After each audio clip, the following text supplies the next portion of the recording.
दिल्ली नगर निगम की शाहदरा उत्तरी क्षेत्र की वार्ड समिति बैठक आज 6 मार्च को हुई, जिसमें शाहदरा उत्तरी क्षेत्र के chairman Pramod Gupta, deputy commissioner colonel Vinod Atri, AO, AC व अन्य तमाम अधिकारियों के समक्ष सभी निगम पार्षदों ने अपने अपने वार्ड की समस्या रखी। जैसा कि बैठक में क्षेत्र में ज्यादातर अवैध अतिक्रमण व साफ सफाई, पर्यावरण, हेल्थ विभाग, वेटनरी विभाग, बिल्डिंग विभाग से संबंधित रही। एक जो समस्या निरंतर हम इसमें उठा रहे हैं वार्ड कमेटी में, वो है एंक्रोचमेंट की, और ये सभी का मुद्दा है, मेरा भी मुद्दा है। मेरा ये मानना है सर कि जब आप राउंड पे आते हैं या कोई आला अधिकारी राउंड पे आता है, तो हमारा यही लिमिटेड स्टाफ और ये लिमिटेड इक्विपमेंट्स उस एंक्रोचमेंट को पूरी तरह से हटा देते हैं। तो इनकी एफिशिएंसी पे हमें बिल्कुल डाउट नहीं है।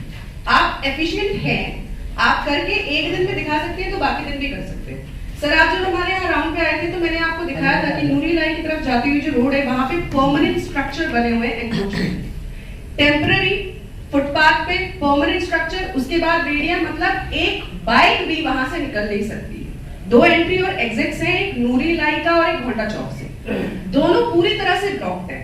कोई भी इमरजेंसी व्हीकल वहां से निकल नहीं सकता है। तो आपसे ये मेरी अटमोस्ट रिक्वेस्ट है कि आप एफिशिएंट हैं सबके सब, जितनी भी लिमिटेड आपके पास मैन पावर है और इक्विपमेंट है, उसमें यदि आप एक दिन में रात भर में गायब कर सकते हैं तो ये परमानेंट स्ट्रक्चर भी आप हटा सकते हैं। तो इस परमानेंट स्ट्रक्चर पे कार्रवाई अवश्य हो, ताकि एक मैसेज मिले, क्योंकि जब तक परमानेंट स्ट्रक्चर नहीं हटेगा ना, तब तक जिन्होंने टेम्पररी लगा रखा है उनके हौसले भी बुलंद रहेंगे। दूसरा जो मेरा पॉइंट है, हॉर्टिकल्चर डिपार्टमेंट से सर 15 पार्क है मेरे वार्ड में। एवं होते परमानेंट स्ट्रक्चर तो एक तो होंगे, उस पे क्या जेसीबी लगा के तो उसको मेंटेनेंस को जॉइंट करके जॉइंट बना लो, जॉइंट बना के उसमें स्ट्रक्चर को जेसीबी लेके नवाब कट के लेना, उसको करा देना। पर छठी मंजिल डाली अब वो किस कंडीशन में है, और कभी भी किसी भी तरह की मिसहैपनिंग हो जाए, जो हमारे जेई साहब है हरीश जी, उनकी जानकारी में जब ये विषय डाला गया तो भी उस पर एक्शन नहीं हो रहा। मुझे नहीं पता कि हरीश जी का इसमें क्या इंटरेस्ट है, क्योंकि अगर कोई भी मिसहैपनिंग होती है तो सर आप रिस्पॉन्सिबल होंगे, वहां का निगम पार्षद रिस्पॉन्सिबल होगा और एमसीडी डिपार्टमेंट रिस्पॉन्सिबल है। सभी को नमस्कार, मेरा नाम मनीषा पूनिया है। मैं वार्ड 233 233 सुभाष मोहल्ला से निगम पार्षद। मैम, आज आपने किस मुद्दे को रखा है, क्या कोई समस्या है आपके वार्ड में? जी बिल्कुल है। जो पहली समस्या मेरे सामने आती है वो अतिक्रमण की आती है। देखिए, हमारे यहाँ का जो वार्ड है वो डेंसली पॉपुलेटेड और वहाँ की गलियां भी संकरी हैं। सड़कों पर अगर परमानेंट स्ट्रक्चर बन जाएंगे, फुटपाथ कवर हो जाएगी और उसके आगे टेम्पररी स्ट्रक्चर लग जाएंगे, तो किसी भी प्रकार की मेडिकल इमरजेंसी में कोई व्हीकल नहीं निकल सकता।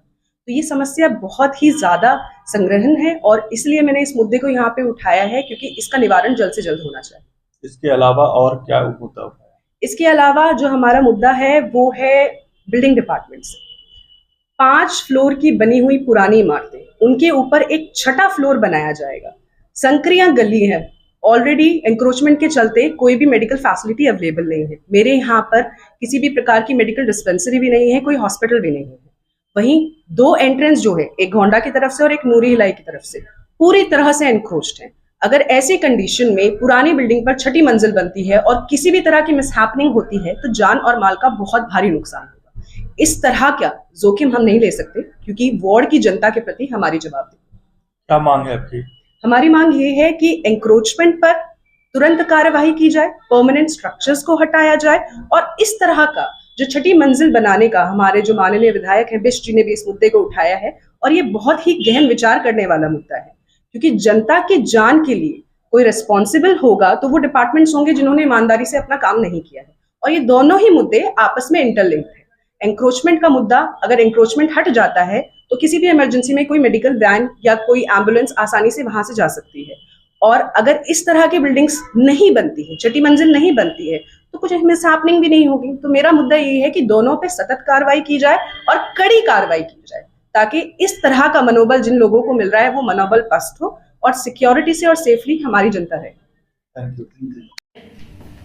अब राठी जी से कहिए, हमने कई बार कह चुके हैं कि शाम को रमजान का बहुत चल रहा है तो हमें टिप्पर दीजिए। उस दिन मैंने सर से बात करी, तब जाके रिक्शे और टिप्पर आए हैं। सर ऐसे कैसे चलेगा काम? तब अभी रिक्शे 21 तारीख के बाद से रिक्शे मिलने सब कुछ चालू हो जाएंगे। कुछ बार बार बुलाती हूँ बुद्ध बाजार के मार्केट के बारे में, वो बिल्कुल नहीं आते, सुनते नहीं, अपने ही फोन उठाते हैं। अभी और पेड़ों की ना छटाई हो रही है सर, बिल्कुल ही नहीं छटाई हो पहले कहा चुनाव के बाद होगी, चुनाव भी खत्म हो गए उसके बाद भी नहीं आ रहे। देखिए, हॉर्टिकल्चर डिपार्टमेंट की पानी की एक बड़ी समस्या चल रही है और वो बड़ा ठीक विषय यहाँ पर आया है, सम्मानित पार्षदों ने रखा है और लगभग सभी के क्षेत्र की ये समस्या है कि पार्कों के अंदर मोटर खराब है, मोटर नहीं है, पानी दे तो दे कैसे, उसकी जो फाइल गई हुई है वो हेडक्वार्टर में जाके कहीं अटकी हुई है, अभी तक उसके टेंडर नहीं हुए हैं। अल्टीमेटली जनता परेशान है, पार्कों में पानी नहीं है और ये विषय बहुत गहराया था आज वार्ड कमेटी के अंदर। हमने इस विषय को लेकर अभी मैंने डिप्टी कमिश्नर को भी बोला है, संबंधित एक्सीएन को भी बोला है और इसका तुरंत निदान होना चाहिए, नहीं तो गर्मियों के अंदर बहुत बड़ी समस्या होने वाली है। आपके इलाके में कितने पार्क हैं और कितने पार्कों में पानी की मौजूदा समस्या है? लगभग 750 पार्क इस जोन में है। एग्जैक्ट मैं ये नहीं बता सकता कि अभी कितने पार्कों की समस्या है, मगर काफी सारे पार्षदों ने कहा है, समझता हूँ 100 पार्कों के अंदर ऐसी समस्या होगी। कुछ के टेंडर हो गए हैं, प्रोसेस हो गया जो जल्दी होने वाले, कुछ अभी भी अटके हुए हैं, तो इस सारी विषय की जानकारी लूंगा। मगर पानी का इंतजाम करना हॉर्टिकल्चर डिपार्टमेंट का काम है, वो होना ही चाहिए। रमजान को देखते हुए सफाई पर भी प्रश्न उठाया गया है, क्या कहना चाहिए? रमजान को देखते हुए हमने आदेश दिए थे जो मेट्रो वेस्ट कंपनी है कि उनको 2 गाड़ी एक्स्ट्रा शाम को टाइम रमजान के समय पर जो ऐसे एरिया हैं जहाँ पर रमजान का त्यौहार मनाया जाता है उन क्षेत्र के अंदर ज़्यादा फोकस करें, तो वो कर रहे हैं, चल रहे हैं। मगर कुछ जगह से अभी शिकायत आई कि 2 की जगह 1 है या समय से नहीं पहुंच रही, इस तरह की शिकायत थी। उसके लेके मैंने अपनी नाराजगी जाहिर की है।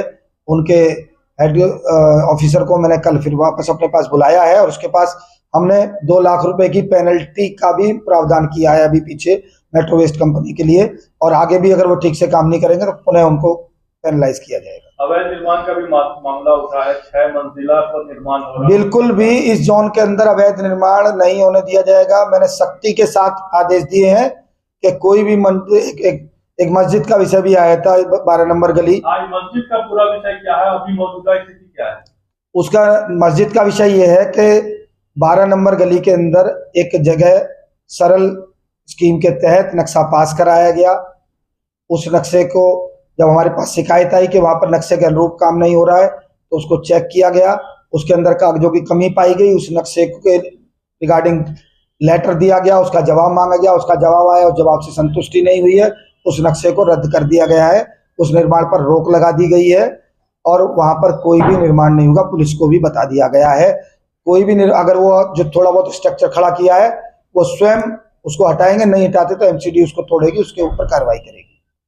कोई भी अवैध निर्माण चाहे 6 मंजिल हो चाहे 5 मंजिल हो इस क्षेत्र के अंदर नहीं होने दिया जाएगा जो एक तय लिमिट से ज्यादा है। गुप्ता जी, एक चौंकाने वाला बात यह है कि आपके जो जोन की बैठक हुई उसमें पार्षद ने आके पार्षद पति यहाँ शामिल हो रहे हैं, उसको आप किस तरीके से देखते हैं? आपने उनको क्यों नहीं हटाया? आखिर पार्षद पति पार्षद के बदले कैसे मीटिंग अटेंड कर सकता है? इस पर क्या कार्रवाई होगी? मैंने 3-4 बार जोन की बैठक में कहा कि कोई भी व्यक्ति जो इस मीटिंग के अंदर नहीं रह सकता, नहीं रहना चाहिए, मेरे ध्यान में नहीं आया। मैं आपने कहा है तो एक बार मैं देखता हूँ कौन इसके अंदर था और उनको स्वयं से समझ के वहाँ पे इस बात का संज्ञान लेना चाहिए था। बोलने के बाद फिर भी कोई रहा है तो आगे हम गेट पर यह व्यवस्था करेंगे कि आदमी को इस तरह से अंदर ना जाने। गुप्ता जी, बार बार अतिक्रमण के मुद्दे हर बैठक में आते हैं जब भी मीटिंगें होती हैं, तो कोई ऐसा? देखिए, अतिक्रमण अपने आप में एक बहुत बड़ी समस्या है और इस जोन में ही नहीं, दिल्ली में ये समस्या बहुत तेजी से कोविड के बाद बढ़ी है। जब से कोविड आया है, कोविड के अंदर लोगों के रोजगार गए, भुखमरी के हालात ना पैदा हो, तो उस वक्त कुछ रिलैक्सेशन दिया गया था कि हम लोग किसी भी रूप से अपना रोजगार करें, मगर अब उसके बाद लोगों ने उनको परमानेंट ठिये बना लिए हैं, मूवेबल की जगह वो खड़े करने लगे। लगातार अतिक्रमण पर इस जोन में कार्रवाई चल रही है। उस कार्रवाई के अभी आपने फोटोज भी देखे हैं, उस पर लगाए गए जुर्मानों को भी देखा है, मगर उसका एक स्ट्रक्चर है, उसकी एक नियमावली है। उस नियम के तहत हमें उनसे अंडरटेकिंग लेके एक जुर्माना लगाकर छोड़ना पड़ता है और ऐसा जानकारी में आ रहा है वो लोग वापस जाकर दोबारा लगाते हैं। एक निश्चित बड़ी समस्या है, इस पर कोई बड़ा निर्णय लेना होगा। जब तक कोई नया कानून इस विषय पर नहीं आता तब तक हम इस पर कार्रवाई कर सकते हैं और तेजी से कर रहे हैं और करेंगे। पिछले साल G20 हुआ था हमारे दिल्ली में, तो देखा गया था जितने भी हेल्थ से जो भी रेड हो रही थी, जनरल ब्रांच से हो रही थी, तो पकड़ के जो भी ट्रेड को पकड़ रहे थे, जो भी इंक्रोचमेंट ला रहे थे, उसे छोड़ते नहीं थे वो। तो ऐसा कोई प्रावधान है कि उसे छोड़ा ना जाए दोबारा? देखिए, वो स्कीम लागू की जाए दोबारा? देखिए, एज पर रूल जो भी अवैध एनक्रोचमेंट है उसको हम उठाएंगे। उसके ऊपर एक अंडरटेकिंग लेते हैं कि मैं दोबारा ये काम नहीं करूंगा, और उस अंडरटेकिंग को लेने के बाद एक जुर्माना लगाकर उसको छोड़ दिया जाता है। ऐसा नियमावली है, उसके अनुरूप ही काम हो रहा है, नियम के अनुरूप भी आगे काम होगा।